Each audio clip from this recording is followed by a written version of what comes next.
baguskan, perbaikilah wudhumu. Qala Abu Dawud berkata, hadzal hadis laisa bima'rufin an Jarir bin Hazimin. Hadis ini laisa bima'ruf, tidak dikenal an Jarir bin Hazim, dari Jarir bin Hazim. Walam yarwihi illa Ibnu Wahbin wahdahu, dan tidak meriwayatkan dari Jarir bin Hazim itu illa Ibnu Wahbin, kecuali Ibnu Wahab wahdahu sendiri.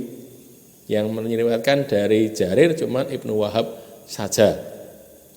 Wa qad ruwiya an Maqil bin Ubaidillah al-Jazari, dan sungguh telah diriwayatkan dari Maqil bin Ubaidillah al-Jazari an Abi Zubair, dari Abu Zubair, an Jabir, dari Jabir, an Umar, anin Nabiyyi sallallahu alaihi wasallam nahwahu. Ini sanad yang lain ya. Dari Maqil bin Ubaidillah al-Jazari, dari Abu Zubair, dari Jabir, dan dari Umar, dari Nabi. Isinya tadi, prinsipnya ada orang, Nabi ngelihat dia itu sudah wudhu, tapi masih ada bagian yang belum terbasuh, karena tapak kaki kan harusnya dibasuh. Tapak kaki dibasuh, tapi ada bagian yang belum terbasuh, cuman sebesar kuku orang. Faqala, lalu Nabi bersabda, irji fa ahsin wudu'a, kembalilah dan perbaikilah wudhumu, baguskanlah wudhumu. Di sini selain di Sunan Abi Dawud juga diriwayatkan oleh Sunan Ibnu Majah, Musnad Ahmad, dan yang lainnya ya, Musnad Abu Ya'la, Sahih Ibnu Uzaimah, dan yang lain-lainnya itu. Tafrik al-wudu maknanya memisahkan antar anggota wudu dalam pembasuhan. Ya, ini membasuh sebagian besar anggota wudu atau sebagiannya, sebagian besar atau sebagian, dan tidak membasuh sebagiannya, baik secara sengaja maupun secara tidak sengaja, karena tidak tahu, gitu ya. Jadi tafrik itu prinsipnya membasuh tapi tidak sempurna, ada bagian yang belum terbasuh. Seberapa bagiannya? Bisa kecil, bisa banyak. Pokoknya tafrik itu. Jadi tidak nanti akhirnya jadinya dia terpisah. Nanti sesudah itu dia mengulang lagi pembasuhan itu tadi. Jadi maka jadi memisahkan pembasuhan pertama dengan pembasuhan yang berikutnya. Tidak berturut-turut. Anggota-anggota wudhu kering lalu dia membasuhnya atau membasahi lokasi yang kering itu. Jadi kering itu maksudnya belum kok dikasih air terus jadi kering, bukan gitu. Memang belum kena air, gitu lah ya, memang belum terkena air. Sebagian ulama menyatakan bahwa hadis ini menjadi dalil bahwa orang yang wudhunya kurang sempurna tidak harus mengulangi wudhu dari awal. Kenapa? Karena Nabi hanya memerintahkan untuk memperbagus wudhunya. Kan tidak disuruh wudhu lagi tuh. Cuman irji fa'asin wudu'aka gitu kan, perbaiki wudhu kamu itu, wudhunya yang benar. Artinya berarti dipahami dari ini ya, dari perkataan fa'asin wudu'aka ini berarti tidak mengulang wudhunya. Nanti di bawah lagi ya, sesudah itu. Tapi sebaliknya kalau kayak Al-Khattabi, tidak sendirian dia ya, salah satunya adalah Al-Khattabi, ini justru perintah yang sama itu difahami bahwa suruh mengulang gitu loh. Ahsin wudu'aka itu maksudnya baleni dari awal, gitu ya. Jadi ini kan takwilan karena memang ahsin wudu'aka itu bisa bermakna mengulang dari awal, bisa bermakna memperbaiki. Kalau tadi belum terbasuh, sekarang dibasuh, gitu bisa. Atau ahsin wudu'aka, tadi wudhu kamu kurang baik, nah sekarang diperbaiki. Diperbaiki itu gimana? Ya dari awal, gitu. Jadi tidak kok hanya membasuh itu saja, kaki saja enggak, tapi dari awal diulangi pembasuhannya atau pembasuhan atau pengusapan. Kalau diusap ya diusap, dibasuh ya dibasuh. Walaupun Al-Khattabi juga mengatakan membasuh bagian yang belum terkena basuhan itu juga boleh dilakukan. Tapi perintah ini kalau menurut Al-Khattabi itu maknanya mengulang gitu. Tapi dia juga tidak menafikan bahwa dibasuh tok ya boleh gitu loh, tidak harus mengulang. Berarti janjane sama ini. Kan bilangnya tidak harus mengulang lah ya, tidak harus mengulang berarti tinggal dibasuh saja gitu. Imam Abu Hanifah, Imam Hanafi menggunakan hadis ini sebagai dalil tidak wajibnya muwalat. Muwalat itu berturut-turut dalam wudu. Jadi kalau Abu Hanifah memahami berarti ini hanya dibasuh saja. Kurangnya satu bagian kuku itu ya sudah itu dibasuh. Jadi sudah selesai gitu loh. Artinya itu menunjukkan terpisah kan. Tadi sudah selesai wudunya, ada yang kurang terus ditambahi. Berarti kan sudah terpisah, ada jedanya gitu kan. Berarti mualat berturut-turut itu tidak wajib, tidak harus. Jadi misalnya orang wudu membasuh tangan, kemudian wajah, kemudian kepala gitu ya, membasuh wajah kemudian kepala, habis itu terus istirahat sih, terus baru masuk kaki, itu boleh berarti gitu loh, mengambil dari hadis ini, itu Abu Hanifah. Sebaliknya kalau qadhiyat malah enggak, malah mengambil itu jalannya masih berturut-turut karena Nabi itu menyuruh memperbaiki, bukan menyuruh basuh lokasi yang tidak terbasuh. Memperbaiki itu artinya mengulang gitu. Jadi kembali tadi ya, kalau ini memahaminya itu mengulang, kalau mengulang berarti ya mewalatnya tetap iya, berturut-turut itu iya, tidak pakai jeda gitu loh. Di wudu itu tidak pakai jeda. Saiki wudu terus engko kira-kira sak jam kas tadi ya membasuh wajah sudah, tangan sudah sampai siku sudah, terus kakinya nanti 1 jam lagi. Sekarang tengok-tengok atau apa itu. Ya itu kan hiperbolis ya. Masuk ya arep ngono sih, tapi begitu tuh boleh gitu loh. Itu yang menurut Abu Hanifah. Karena memang tidak ada kewajiban berturut-turut. Tapi urutnya iya, tapi berturut-turutnya itu loh yang tidak. Kalau urutnya tertibnya iya. Begini, tapi berturut-turutnya itu yang dipersoalkan. Apakah harus atau sekedar utama saja, afdol saja.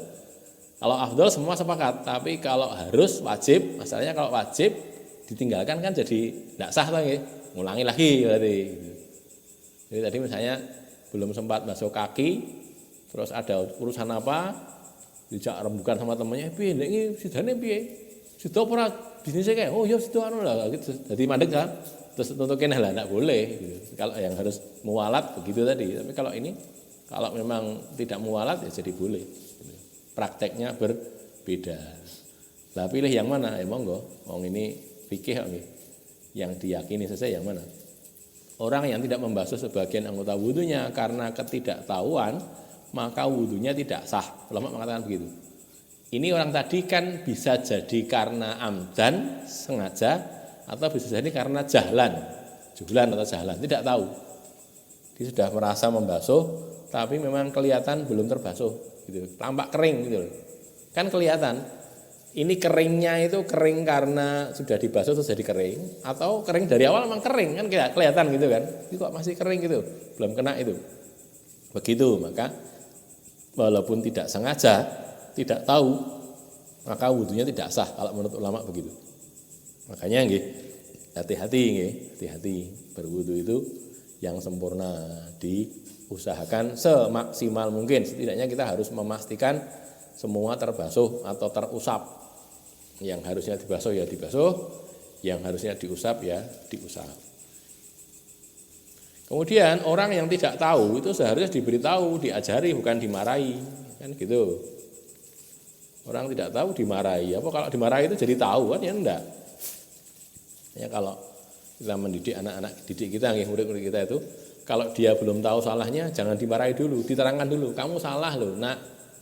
Murid, kamu tuh salahnya di sini. Sudah tahu belum? Belum, diterangkan dulu. Kamu salahnya di sini loh. Sudah sadar tahu salah, lah baru diperbaiki. Kalau belum tahu, kemudian dimarahi. Oh, begini. Lah, dia salah, dia tidak tahu kalau dirinya salah dimarahi ya. Akhirnya malah jadi marahan dia. Saya berbuat salah apa kok saya dimarahi gini kan gitu. Makanya harus diberitahu dulu, diajari dulu. Dalam wudu 2 telapak kaki itu dibasuh, bukan diusap. Ini kan karena ada ya sebagian muslimin yang berpendapat karena bunyinya gimana dulu itu wudunya itu yang surat Al-Maidah nggih. Maidah ayat 6. Jadi lupa. Idza qumtum ila sholati faghsilu wujuhakum wa aydiyakum ilal marafiq wamsahu biruusikum wa arjulakum ilal ka'bain, kan gitu kan. Ini kan sebagian memahaminya itu gini, wamsahu biruusikum, usaplah kepala kalian, wa arjulikum bacanya gitu, bukan wa arjulakum. wa arjulikum. Jadi usaplah kepala dan usaplah kaki. Ilal ka'bain sampai 2 mata kaki diusap, tidak dibasuh. Wah itu bacanya salah, bukan harusnya arjulakum dibaca arjulikum. Baik, dibaca arjulakum pun juga bisa. Jadi takdirnya itu wamsahu biruusikum wamsahu arjulakum gitu loh. Jadi usaplah kaki kalian ilal ka'bain sampai 2 mata kaki. Jadi kalau secara bahasa ini ya bisa difahami bahwa ini bukan dibasuh, jadi baliknya bukan ke depan. Kan kalau depan kan faghsilu wujuhakum, dibasuh wajah, wa aydiyakum, dan 2 tangan ila marafiq sampai siku, kan gitu. Terus ada, kalau cara kita itu ada kalimat sisifan jumlah isi rodiyah. Wamsahu biruusikum kalimat sisifannya, terus wa arjulakum ini baliknya ke depan lagi, wamsahu wa faghsilu arjulakum gitu kan. Yang kita pahami kan gitu. Tapi ada sebagian yang memahami tidak gitu. Wamsahu biruusikum wamsahu arjulakum, atau wamsahu biruusikum wamsahu biarjulikum gitu. Bacanya bukan arjula tapi arjuli. Gitu ya. Dibaca arjula juga bisa tadi wamsahu biruusikum wamsahu arjulakum gitu ya. Tapi prakteknya ini kalau sudah sarana praktek kan, nanti jawaban dari pertanyaan itu gimana? Jawabannya ya kita lihat hadis. Hadisnya itu Rasul membasuh, tidak mengusap. Kan gitu. Sudah kita dapatkan hadis dulu ya. Sudah kita baca berkali-kali itu kan. Hadisnya Humron atau Utsman bin Affan. Humron itu bekas budaknya. Itu jelaskan seperti Ibnu Abbas juga ada kan hadisnya juga menjelaskan, aku akan mencontohkan pada kalian contoh wudu Rasulullah. Kan gitu, praktek gitu. Itu membasuh telapak kaki, bukan mengusap. Makanya pemahamannya jadi kalau telapak kaki itu dibasuh, bukan diusap.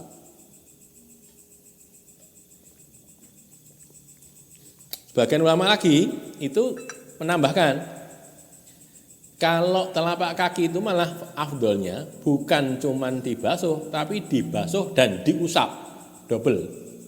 Jadi maaf ya, ini kaki dikasih air gini terus diusap. Jadi dikasih guyuran air dan diusap dengan tangan gitu. Itu nanti masuknya ke pembahasan itu yang disuruh nyela-nyelai jari kaki itu, antara jari kaki di sela-sela ini, misalnya kaki ya, di sela-sela gini antara jarinya ini. Nyela-nyelainya dengan jari tangan kan, nyela-nyelai jari kaki itu. Terus sekaligus waktu mengusapnya waktu itu. Maka lengkapnya itu, afdolnya itu dibasuh dan diusap. Tapi kalau kembali ke asalnya dibasuh saja sudah cukup, tidak harus diusap ya. Itu hadul wajib sama hadul afdol itu kan ya. Yang afdol begini, yang wajib begini. 174 ini hadisnya sama. Hadatsana Musa ibnu Ismail, hadatsana Hamadun akhbarana Yunus wa Humaid anil Hasan anil Nabi sallallahu alaihi wasallam bi mana Qatadah, semakna dengan hadisnya Qatadah 173. Tidak ada tanda takhrij, hadisnya juga sama dengan 173. Ini torofnya ya. Berikutnya 175 qala hadatsana Haywah ibnu Syuraih qala hadatsana Baqiyah an Bahirin huwa ibnu Sa'din. Bahir bin Sa'ad an Khalid dari Khalid an ba'di ashabin Nabi sallallahu alaihi wasallam, dari salah seorang sahabat Nabi. Salah seorang sahabat Nabi sallallahu alaihi wasallam, annan nabiyya, bahwasanya Nabi sallallahu alaihi wasallam ra'a rajulan, melihat seorang laki-laki yang yusolli, yang salat, wa fi dhuhri qadamihi, dan pada punggung telapak kakinya ada lum'atun qadru dirham. Lum'ah itu satu bagian yang tidak terkena air ya. Di keterangannya kan di bawah nih. Lum'ah bagian atau cuiran dari tumbuhan yang diambil dalam keadaan kering atau lokasi yang tidak terkena air dalam mandi atau wudu. Lum'ah itu gitu. Jadi asalnya kalau secara bahasa ya itu bagian dari tumbuhan sebenarnya. Jadi ada tumbuhan diambil dalam keadaan kering tidak kena air. Itu gitu asalnya begitu, terus digunakan untuk menyebut bagian tubuh yang tidak terkena air wudu. Besarnya sebesar koin uang dirham, jadi agak gede, lebih dari kuku kan ya. Kalau koin uang dirham kan gedenya mungkin kuku lebih dikit. Lam yusib halma, tidak mengenainya air tidak mengenainya. Fa amarahun Nabiyyu sallallahu alaihi wasallam, maka Nabi sallallahu alaihi wasallam menyuruhnya ayyung idal wudu'a wasolata, supaya dia mengulangi wudunya dan mengulangi sholatnya. Karena wudunya tidak sah, sholatnya juga tidak sah, maka diulangi dua-duanya. Lum'ah sudah. Baqiyah, salah satu periwayat di sini adalah Baqiyah bin Walid al-Himsiyu, seorang imam yang terkemuka. Dia dibicarakan oleh para ulama jarah wa ta'dil. Ini bicara tentang sanad nggih. Nasai mengatakan bila Baqiyah meriwayatkan dengan sigot jazm, haddatsana atau akhbarona atau sami'tu atau apalah, qala dan sebagainya itu ya, maka dia thiqat. Sigot jazm itu kalau bahasa ahli hadis kalimat yang menyatakan bahwa dia benar-benar mendengar. Haddatsana, haddatsani gitu ya, sami'tu, akhbarona, akhbaroni gitu. Tapi kalau mu'an itu bisa mendengar, bisa tidak, bisa cuman melihat kitabnya juga bisa pakai an gitu. Atau cuman mendengar dari orang lain tapi orang lainnya nggak disebutkan.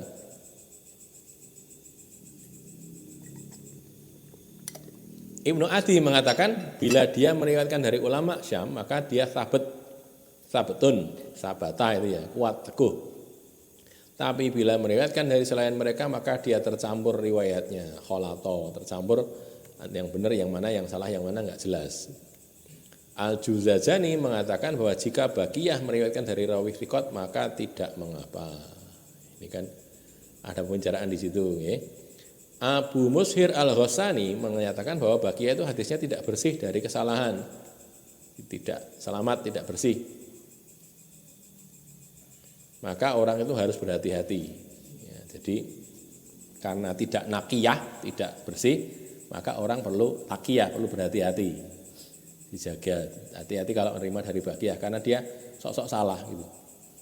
Al-Mundhiri dalam kitab At-Targhib mengatakan Baqiyah adalah rawi thiqat tapi dia melakukan tadlis.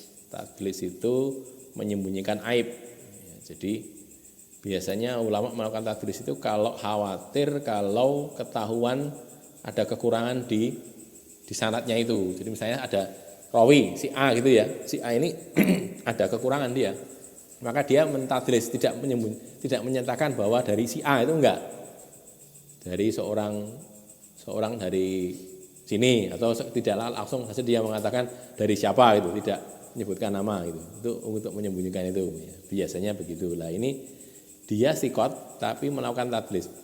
Rawi thiqat yang melakukan tadlis itu nanti ada beberapa macam ya. Yang pertama, kalau dia pakai sigot jazm, pakai haddatsana akhbarana diterima. Tapi kalau pakai sigot tamrid istilahnya, sigot yang tidak menunjukkan bahwa dia mendengar, atau misalnya an contohnya, an atau anna atau yang lain, itu artinya dia tertolak. Hadisnya itu tertolak gara-gara dia biasa melakukan tadlis. Tetapi sebagian ulama juga enggak. Pokoknya tadlis itu kalau dia thiqat, dikenal hanya meriwayatkan dari rawi thiqat, walaupun dia mudallis, orang yang melakukan tadlis, tetap diterima. Sebagian ulama begitu ya. Jadi memang berbeda pendapat ulama itu satu dengan yang lain. Gini ini kalau kita memahaminya dengan longgar gitu, jadinya malah tambah ilmu. Tapi kalau enggak, kita jadi bingung. Jadi yang bener gitu. Ya prinsipnya kita, pokoknya kalau ada sesuatu itu, kita telusur sampai ke tingkat kok mengatakan gitu tuh hujahnya apa gitu loh. Makanya memang kita harus pintar, harus belajar tenanan gitu loh. Karena kita harus tahu si ulama ini kok memahami begini. Kenapa? Karena ini logikanya seperti ini, atau urut-urutan berpikirnya gini. Jadinya kecekel itu. Yang ini kok begitu? Kenapa? Karena urutan berpikirnya begini. Gitu ya. Contoh yang paling gampang, saya sering menyampaikan juga di sini, di tempat lain juga sama. Contoh yang paling gampang memahami hadis itu loh, pemisah antara orang dengan kafiran itu kan, al-farqu al-ahdu bainana wa bainal kufri wal syirki wal kufri tarka shalah. Idza tarakaha faqad kafara, atau kama qala. Hadisnya riwayatnya banyak ya. Al-ahdu bainana kata Nabi, janji antara kami dengan kekafiran, kemusyrikan itu as-shalah atau tarkah shalah. Faman tarakaha faqad kafara. Barang siapa meninggalkan salat maka dia kafir. Hadisnya bunyinya seperti itu. Pemahaman ulama kan berbeda kan? Ini orang yang meninggalkan salat itu kafir. Terus Kalau dia kafir, Islamnya gimana? Islamnya lagi itu loh gimana? Misalnya tidak sholat subuh sampai waktunya habis. Memang tidak sholat dia. Waktunya habis mungkin karena kerinan terus dia sholat. Bukan itu. Memang tidak sholat, ditinggalkan itu sholatnya itu. Terus dia kafir. Terus Islamnya lagi itu, nanti kalau zuhur dia sholat zuhur jadi Islam atau harus pakai syahadat gitu. Dibahas itu oleh ulama.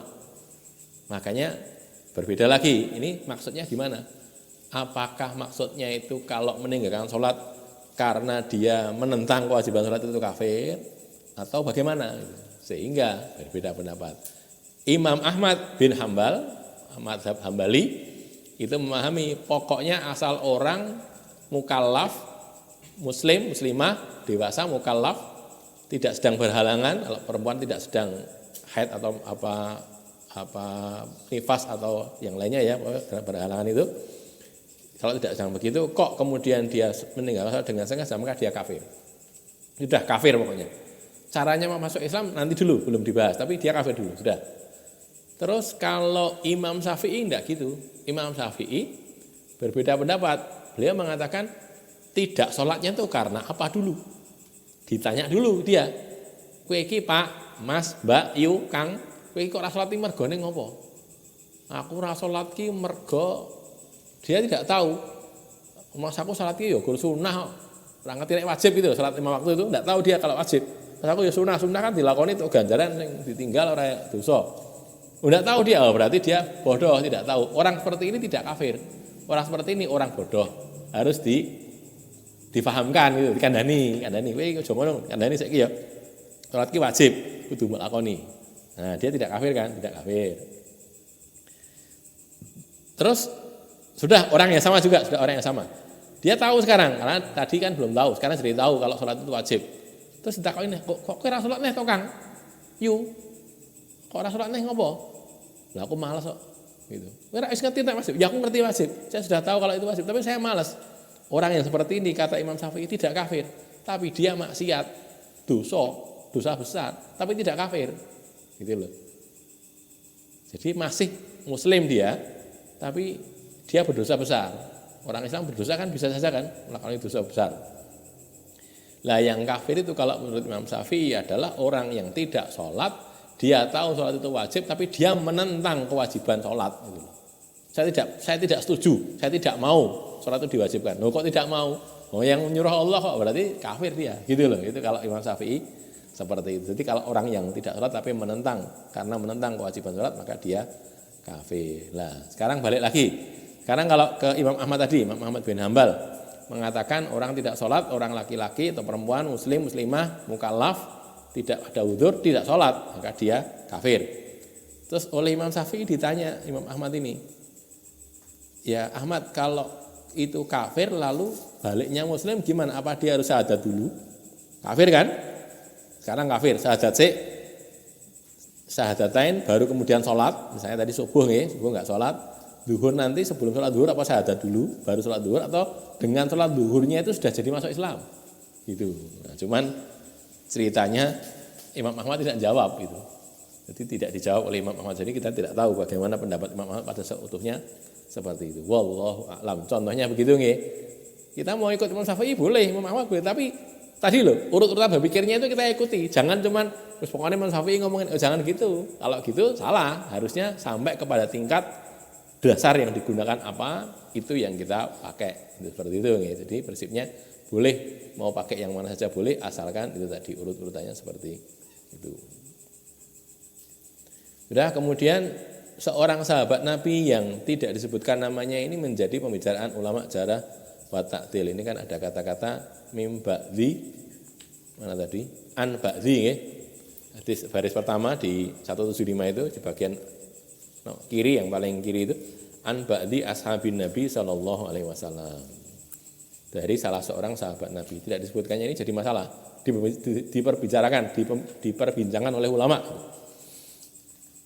Al-Baihaqi dan Ibnul Qattan mengatakan hadis ini mursal karena enggak jelas siapa orangnya, mursal berarti ada rawi yang hilang. Ahmad bin Hambal menyatakan persetujuannya kepada Al-Asram ketika yang menanyainya apakah seorang tabi'in mengatakan Apabila seorang ada tabi'in mengatakan seorang sahabat menyampaikan hadis kepadaku, maka hadis ini sahih? Jawabannya amat, ya. Artinya tabi'in itu tidak harus menyebutkan siapa sahabatnya itu, tidak harus menyebutkan nama, tapi memang dari sahabat. Ini kan tadi an ba'li ashabin nabi gitu kan. Artinya jahalatus sahabi, ketidaktahuan siapa nama sahabat itu tidak menjadikan hadisnya dhaif. Kenapa? Karena sahabat itu disebut kulluhum udul, semuanya itu adil. Adil dalam artian diterima periwayatannya. Jadi dia tidak akan melakukan pendustaan atau berdusta di dalam hadis siapapun sahabat itu. Tidak ada masalah, pokoknya sahabat Nabi diterima. Gitu ya.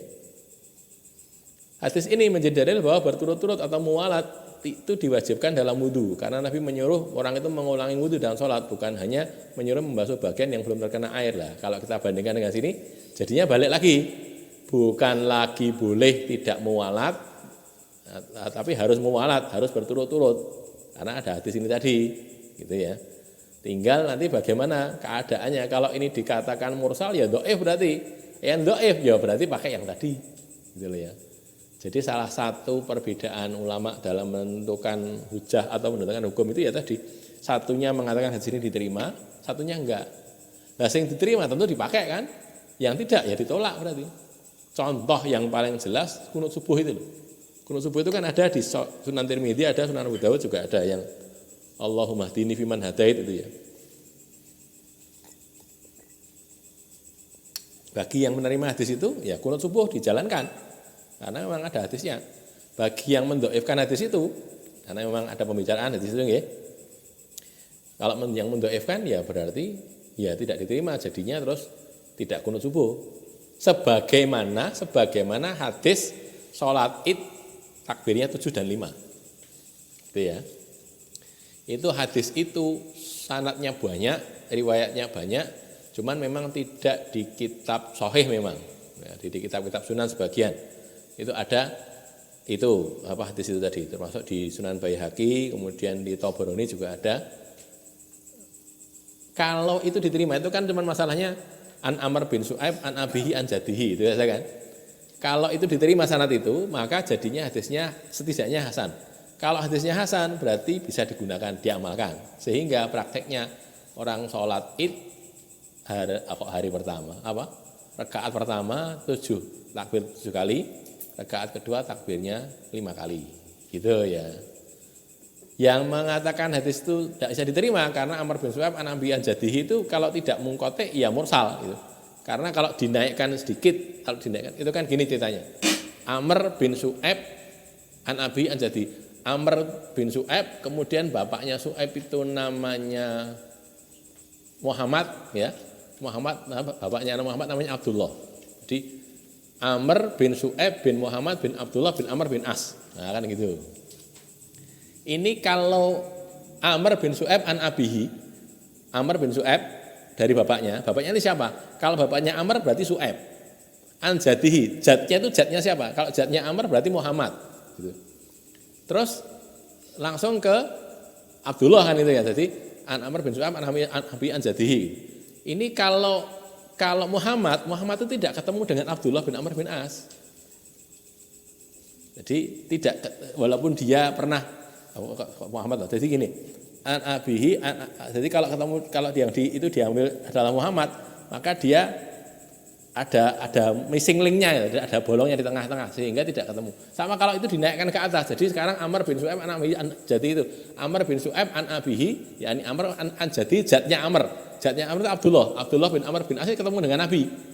Tapi masalahnya antara Su'aib dengan Abdullah ini ada Muhammad tadi kan, Su'aib sama Abdullah tidak ketemu. Nah gitu. Jadi kalau dinaikkan ada bolong satu, diturunkan juga ada bolong satu. Nanti di waktu ada hadisnya kita bisa baca ya. Maksudnya begitu. Itu kalau orang tidak menerima ya jadinya tidak pakai itu. Jadi sholat idnya takbirnya satu-satu. Artinya sama, tidak seperti sholat id pada umumnya itu. Tapi kalau yang menerima ya takbirnya 7 dan 5. Yang rakaat pertama 7, rakaat kedua 5. Itu pun masih ada lagi, cabang lagi. 7 itu 7 termasuk takbiratul ihram atau tidak? Kan gitu. 7 itu tambahannya 7 atau takbiratul ihram dihitung? Kan jadi beda. Allahu Akbar itu dihitung 1 atau Allahu Akbar belum dihitung. Kalau belum dihitung berarti totalnya 8. Allahu Akbar terus takbir lagi 7 kali. Ada yang tidak, ini dihitung berarti 7 saja.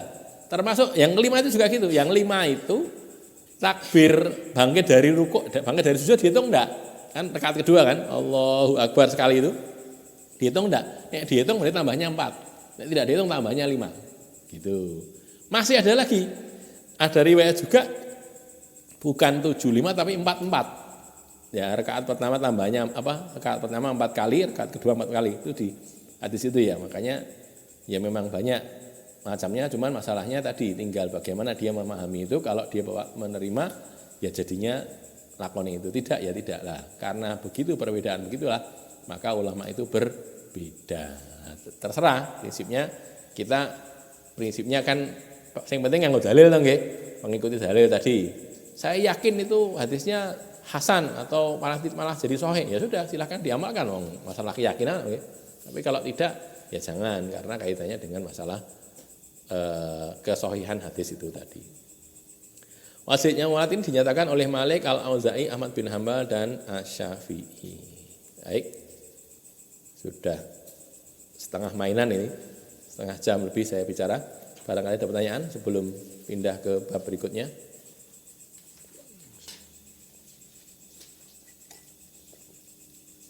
Istilah membasuh dan mengusap tadi. Kalau makna secara bahasa dan secara praktek, apakah membasuh itu sudah include termasuk mengusap? Jadi membasuh itu mesti tidak dengan diusap, atau memang membasuh itu ya sebenarnya disiram?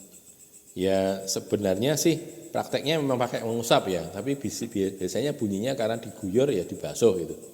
Jadi bedanya kalau mengusap memang tidak pakai membasuh, tapi kalau membasuh itu memang biasanya terus diiringi dengan mengusap biasanya, tapi tidak harus sih. Ya, basuh saja kan bisa kaki nih, basuh saja cukup. Nah, cuman kan masalahnya ada nyela-nyelai jari kaki tadi. Jadinya kan jadi kakek ngusap itu. Kalau wajah dibasuh sebenarnya cukup, tidak usah diratakan gitu. Tapi kan karena kita ngambilnya pakai tangan, kan gitu masalahnya ya. Tidak pakai gayung, pakai tangan. Jadinya kan ya kayak diusap, nah dipeluk kayak gini. Jadinya kan begitu. Tapi sebenarnya dibasuh sudah cukup, tidak harus diusap. Ada lagi? Cukup nggih. Berikutnya hadis yang ke-6 bab yang ke-68 babu idza syakka fil hadas. Apabila seseorang ragu dalam hal hadas. Maksudnya saya tuh hadas apa enggak gitu, ragu-ragu. 176 hadasana Qutaibah bin Sa'idin wa Muhammad bin Ahmad ibni Abi Khalaf qala, keduanya berkata, jadi gurunya Abu Daud dua nggih, Qutaibah bin Sa'id dan Muhammad bin Ahmad bin Abi Khalaf. Hadasana Sufyan aniz Zuhri an Abi Sa'id an Sa'idil Musayyabi atau Musayyib, sebagian Musayyib. Wa Abad bin Tamim an Ammihi, dari pamannya. Ini nanti baliknya ke Abad ya, jadi pamannya Abad. Qala sukiya, diadukan ilan Nabi, kepada Nabi sallallahu alaihi wasallam ar-rajulu, seorang laki-laki yang yajidu syai'a, mendapati sesuatu fi shalah, pada waktu salatnya. Hatta yukhayyala ilai, sampai dikhayalkan kepada dia. Mendapati sesuatu itu maksudnya apakah dia hadas apa enggak gitu loh. Sesuatu di sini maksudnya hadas. Faqala, lalu Nabi bersabda, berfatwa ini. Layan fatil, janganlah dia itu membatalkan sholat. Hatta yasma'a sautan, sampai dia mendengar suara angin, suara kentutnya. Au yajida rihan, atau mendapati baunya. Mencium baunya, tidak bersuara tapi ada baunya ya, berarti ngentut berarti kan. Tidak ada baunya tapi ada suaranya ya, berarti ngentut juga kan. Hadas adalah keadaan yang berkebalikan dengan toharoh atau suci secara syar'i. Toharoh itu suci. Kalau hadas tidak suci, kalau toharoh suci gitu kan. Paman yang disebutkan pada sanad hadis ini adalah paman Abad, yakni Abdullah bin Zaid. Ini disebutkan pada sanad hadis di Sahih Al-Bukhari. Ini kalau mau dicek nih, Sahih Bukhari di hadis ke-137 atau 177 atau 2056 di beberapa lokasi itu ya. Lafal hadisnya adalah syukiya. Syukiya itu bentuknya majhul pasif. Bukan syaka tapi syukiya. Yang mengadukan adalah paman abad. Bukan orang itu sendiri yang tanya, tapi paman abad, ya Rasulullah ada orang kayak gini. Gimana itu? Nah itu loh. Disebutkannya syai' sesuatu adalah bentuk perpalingan dari menyebutkan hal yang menjijikkan, yakni durot atau kentut. Walhasil sesuatu yang dimaksud pada hadis ini adalah hadas atau buang ain. Di para ulama itu kan biasanya gitu, memahami sesuatu terus tidak menyebutkan secara vulgar gitu loh, agak menghindar itu. Tapi mereka paham ya jidu syai' fi sholat itu bukan kok nemokne kunci, bukan gitu. Atau nemokne aku ketemu pas sholat itu nemoke ketuaan kuku ya, bukan gitu. Maksudnya nemoke sesuatu itu di sini mendapati dia itu ragu-ragu hadas apa enggak ini, kan gitu loh. Maka Nabi juga sudah paham, terus Nabi menjawabnya tadi, pokoknya jangan membatalkan sholat sampai dia mendengar suara atau mencium baunya. An-Nawawi menyatakan bahwa berdasarkan ijma ulama muslimin hanya perlu salah satu saja untuk membatalkan sholat, apa mendengar suara atau mencium bau, tidak harus dua-duanya. Tidak harus bersuara dan berbau, tidak. Berbau saja cukup atau bersuara saja juga cukup. Kan sudah cukup dikenal ya, suaranya kayak gitu, baunya kayak gitu sudah cukup dikenal. Hadis ini menjadi salah satu pokok dalam dan kaidah fikih yang penting, yakni bahwasanya sesuatu apapun itu dihukumi tetap sebagaimana asalnya sampai diyakini terjadinya keadaan yang sebaliknya. Jadi orang itu kalau ragu-ragu suci apa hadas, ragu-ragu ini, lah tinggal sebelumnya itu dia suci apa hadas gitu loh. Sebelumnya suci, ya dia dihukumi suci, jangan dihukumi hadas. Tapi sebelumnya hadas, jangan dihukumi suci karena ragu-ragu kok. Gampangnya gini lah, orang tahu kalau dia hadas, terus dia entah karena agak pusing-pusing atau orang begitu sadar, terus kayak berjalan ke tempat wudhu, terus dia wudhu, tapi dia ragu-ragu, tadi saya wudhuan apa enggak ya, mungkin kayak orang lindur barangkali gitu ya, kayak orang lindur gitu atau apalah, atau lupa dia, saya tadi sudah wudhu apa belum ya. Lah kalau lupa ragu-ragu ya dianggap belum wudhu saja, karena dia tahu bahwa dia sebelumnya itu dalam keadaan hadas.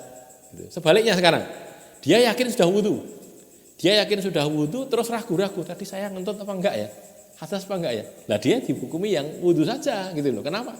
Karena yang ini tadi, yang hadasnya itu masih meragukan. Itu gitu ya.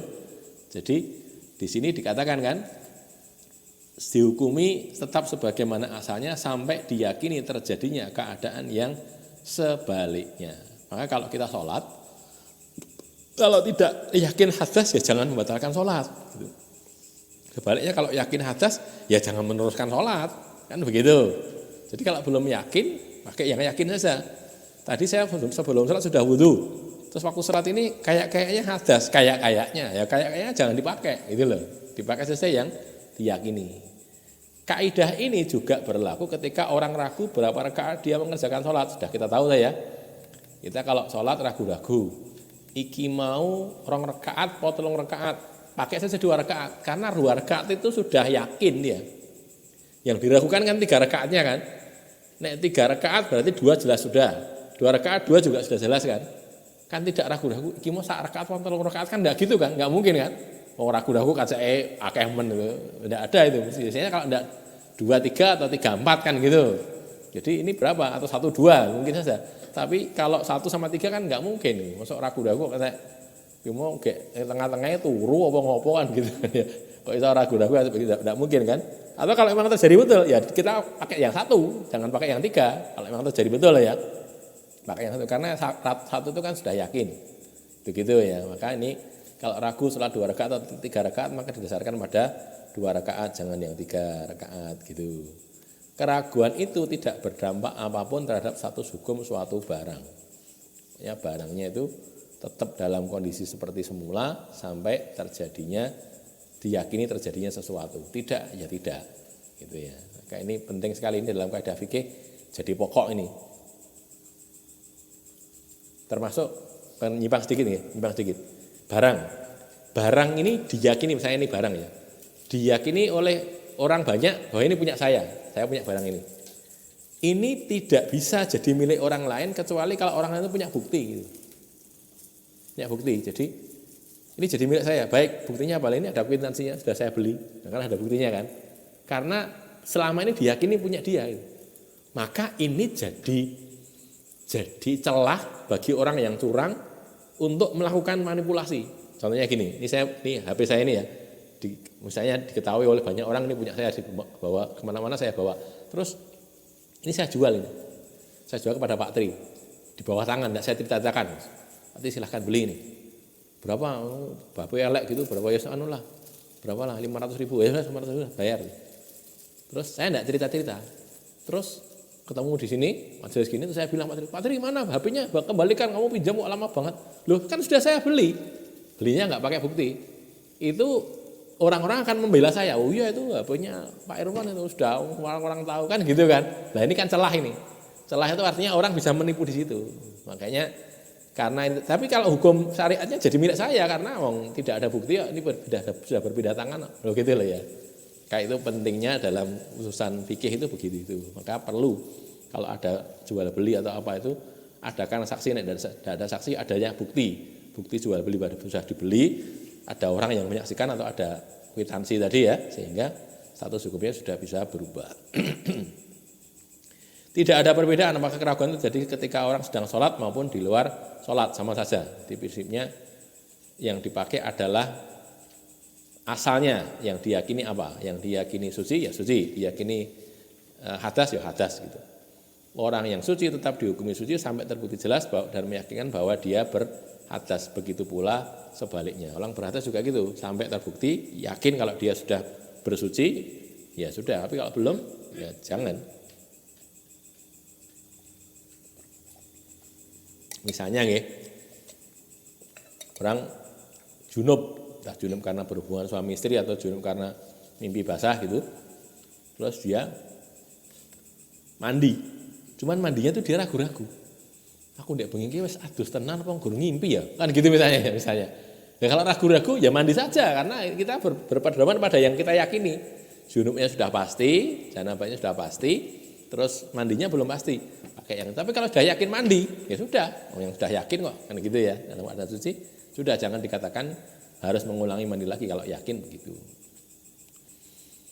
Berikutnya 177 hadatsana Musa ibnu Ismail qala hadatsana Hamadun qala akhbarana Suhail ibnu Abi Shalihin an abihi an Abi Hurairah anna Rasulullah sallallahu alaihi wasallam qala, Rasul bersabda, idza kana ahadukum fi sholati, apabila salah seorang di antara kalian fi sholat pada waktu sholat, fa wajada harakatan fi duburihi, lalu dia mendapati gerakan pada tuburnya. Tuburnya itu kayak mengeluarkan angin, kayak saja. Ahdatsa aw lam yuhdis, dia berhadas atau belum berhadas, tidak berhadas. Fa ashkala alaihi, lalu menjadi masalah bagi dia. Ashkala jadi muskil, jadi masalah, alaihi atasnya. Fala yansharif, maka janganlah dia bubaran meninggalkan salat hatta yasma'a sautan, sampai dia mendengar suara, au yajida rihan, atau dia mendapati bau, mencium baunya. Ini juga diriwayatkan oleh Muslim di Sahih Muslim ya.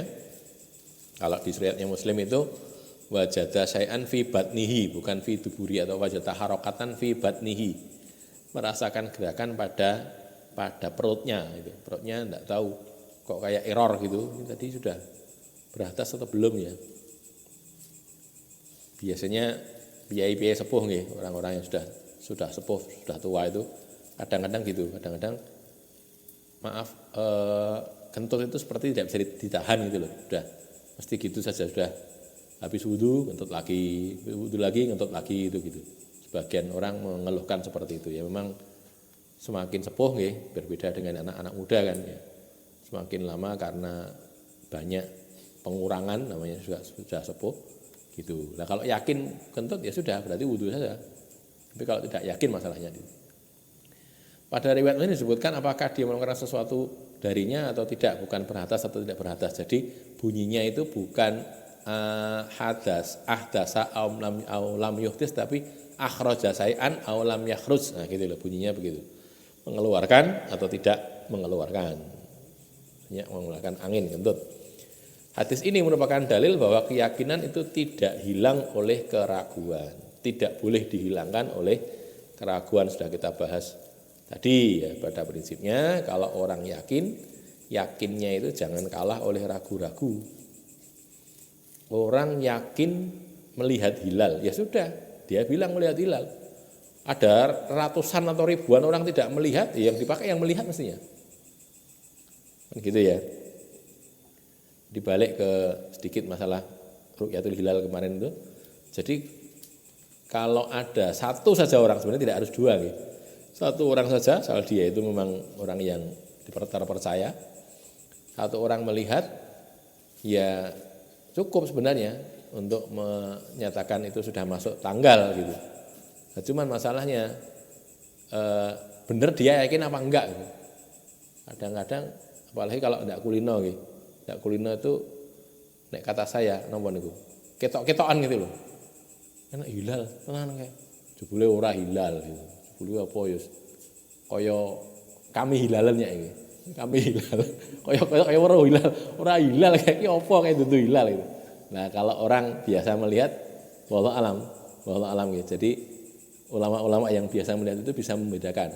Ya kita kalau tidak biasa melihat, kita selama ini saudara-saudara kita ndelok hilal ora tau ketok niku. Ya iku dene ndelok tanggal loro ya iki, gen ketok iki. Butuhe ketok ora, butuhe ketok tanggal loro. Dhuwur banget itu. Nah, itu paling tidak yae lho nggih. Yae itu sebagai cara yang ngono to hilal itu. Barangkali lho nggih. Sekarang lah ketok, sesuk didelok kan luwih dhuwur ta nggih. Lha yang ngono ketok hilal. Satu saat lagi kalau ndelok bentuknya kayak gitu. Nah, gitu sudah tahu kan. Gitu. Cuman nggih. Kalau yang sudah kulino memang begitu. Jadi dulu kebetulan waktu Ramadan dulu kan saya pas di Lampung gitu. Itu diceritakan sama orang ono di ITERA itu Institut Teknologi Sumatera. Kayak ITB gitu tapi yang di Lampung. Itu negeri, universitas negeri, institut negeri. Itu konon dia cerita Pak dosen-dosennya sana itu yang bikin acara Ru'yatul Hilal itu, ini teleskop yang kita punya ini yang paling bagus se Indonesia katanya gitu. Bahkan katanya seluruh dunia cuma ada berapa, salah satunya ditempatkan di situ. Konon begitu. Memang besar itu teleskopnya. Cuman terus ditunjukkan ini fotonya. Silakan dicari hilalnya yang mana gitu. Enggak ketok gitu. Artinya fotonya dibesarkan gitu.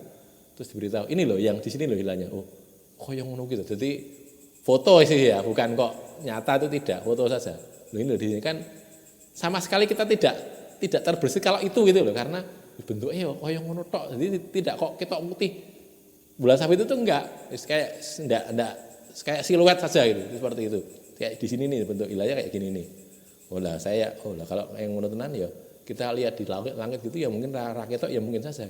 Tidak kelihatan karena tadi kaitannya dengan jane urung tahu weruh wujudnya kaya ngopo sehingga ya tadi di fotonya sih bisa dilihat tapi ini ternyata enggak kelihatan tadi. Sebenarnya seperti itu tadi. Baik, kembali sini ya. Jadi satu orang yang bersaksi iya itu sudah cukup sebenarnya. Kalau coro memang harus dua orang ya, tapi secara umum satu saja sebenarnya sudah cukup. Laki-laki adil satu orang sudah cukup sebagai saksi. At-Tirmidzi dan ulama lain menyatakan bahwa seseorang tidak diwajibkan berwudu kecuali karena hadas yang terdengar suara atau tercium baunya. Itu. Jadi kalau dia malah lebih detail lagi At-Tirmidzi itu orang hadas tapi tidak tercium karena nanti di riwayat lain disebutkan kan setan itu mengganggu orang dari arah situ. Jadi maaf agak jorok nih, setan itu bermain-main di situ di bagian dubur atau bagian perut itu. Jadi seolah-olah orang itu sudah kentut padahal belum. Gitu loh. Jadi makanya untuk memastikan tadi kembali ke depan, ini kita belum yakin maka jangan pakai yang ragu-ragu. Karena ragu-ragu itu dari setan. Ragu-ragu. Sudah belum ragu-ragu kan, dipakai yang yakin saja. Cara meyakinkannya tercium baunya atau terdengar suaranya. Nah, gitu. Suaranya terdengar. Walaupun tidak ada baunya tapi suaranya terdengar. Ya berarti ngentut gitu. Kan suaranya beda. Ban meledos kan beda itu. Ban meledos orang ngentut kan ya lain suaranya gitu. Ibnu Mubarak mengatakan bahwa orang yang ragu apakah dirinya hadas atau tidak diwajibkan berwudu kecuali bila dia meyakini terjadinya hadas itu sampai pada tingkatan dia bersedia disumpah untuk itu. Nah, itu kalau ini rada rada ekstrim nggih. Yakinnya itu disumpah wanira. Wani ya berarti yakin. Ini nek ya ora wani ya berarti tidak yakin. Tidak yakin jangan batalkan sholat gitu maksudnya. Jangan mengatakan batal karena dia tidak yakin. Gitu. Jadi derajat keyakinannya itu kalau menurut Ibnu Mubarak boleh setuju boleh enggak ini kan ulama gitu. Boleh setuju boleh enggak ini kalau Ibnu Mubarak mengatakan harus sampai pada tingkat yang disumpah ki wani gitu. Kalau tadi delok hilal sumpah wanira, wani yakin aku delok tenan. Tapi kalau aku mau perlu apa ya? Dudu hilal ya. Pak Hilal jenenge wong jenenge Hilal. Ada kan ya di Solo saudara kita itu Ustadz Hilal itu. Wong weruh hilal, weruh ning ndi? Ning kono, ning masjid. Bukan ning masjid. Lah jeneng wong sebule. Bukan hilal Filan Sabit. Baik, selesai sampai di sini. Ada pertanyaan? Yang hadis 173. 173 silakan. Terkait bagaimana agar sempurna wudhu. Nggih. Wudhu itu dia dipengaruhi terburu-buru, Iya. tidak konsentrasi dan tidak ada yang nilai kan. Nggih. Kiat-kiat itu. Ya kita prinsipnya kalau yang dituntut kan berusaha semaksimal mungkin nggih. Berusaha semaksimal mungkin nggih. Memastikan, kita pastikan tadi misalnya di sela-selai kita sela-selai. Dilihat betul sudah kena belum. Sudah dipastikan ternyata kok kelewatan padahal tidak disengaja ya risiko memang. Risikone piye lah niku ning ulama ora sengaja ya dadine tetep ora sah salate. Makanya ya dipastikan betul. Kalau perlu ya kalau masih ragu-ragu lagi kon delok kancane, ya delok tenan iso ora to. Lho mosok kudu terus ya. Kalau gitu kita yang periksa sendiri aja. Kita periksa sendiri. Prinsipnya kalau sudah kita praktekkan kayak yang disampaikan Rasulullah itu wallahu alam, saya yakin terbasuh semuanya. Oke, seperti kita kemarin ini ya. Utsman, cara wudu kayak gitu. Asal kita praktekkan kayak gitu tuh insya Allah kok terbasuh semuanya. Karena itu sudah mengikuti itu gitu loh ya. Bahwa ternyata kesusunya dihilangi, ampun kesusu. Pelan-pelan saja. Ada lagi? Silakan. Tentang status ukur satu barang tadi, penyelesaiannya juga jalannya dengan sumpah. Jadi gini, sumpah itu kan bagi yang mengingkari nggih. Kalau yang mendakwa kan harus pakai bukti. Jadi misalnya barang ini tadi, barang ini sudah dibeli oleh Pak Tri. Ini umpama loh ya, nanti jangan belum dibeli loh, yakin saya belum dibeli itu. Jadi ini umpama saja, sudah dibeli oleh Pak Tri.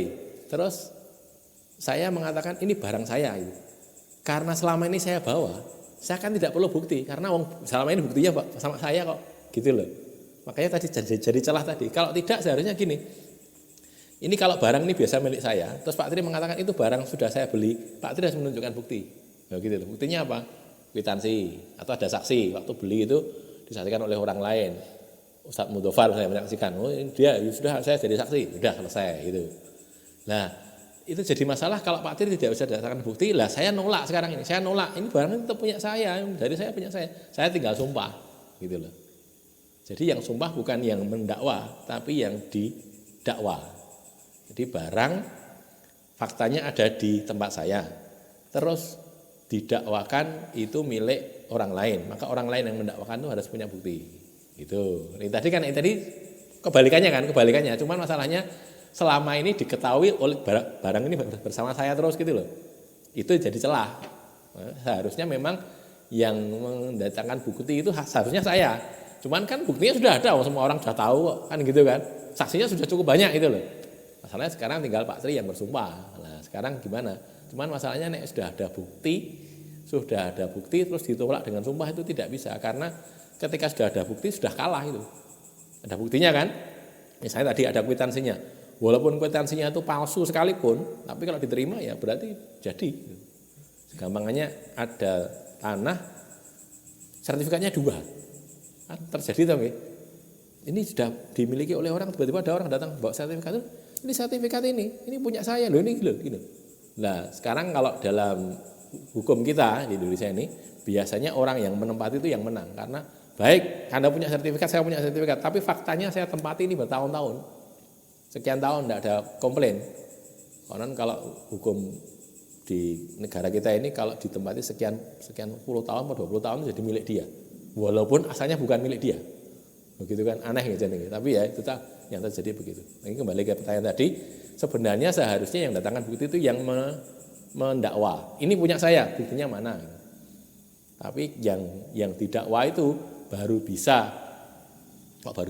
disuruh bersumpah kalau si pendakwa tidak punya bukti. Kalau si pendakwa punya bukti tidak perlu bersumpah, sudah kalah kok. Buktinya ada, ini ada kwitansinya, ya sudah kalah itu gitu. Wallahu a'lam bishawab. Ada lagi?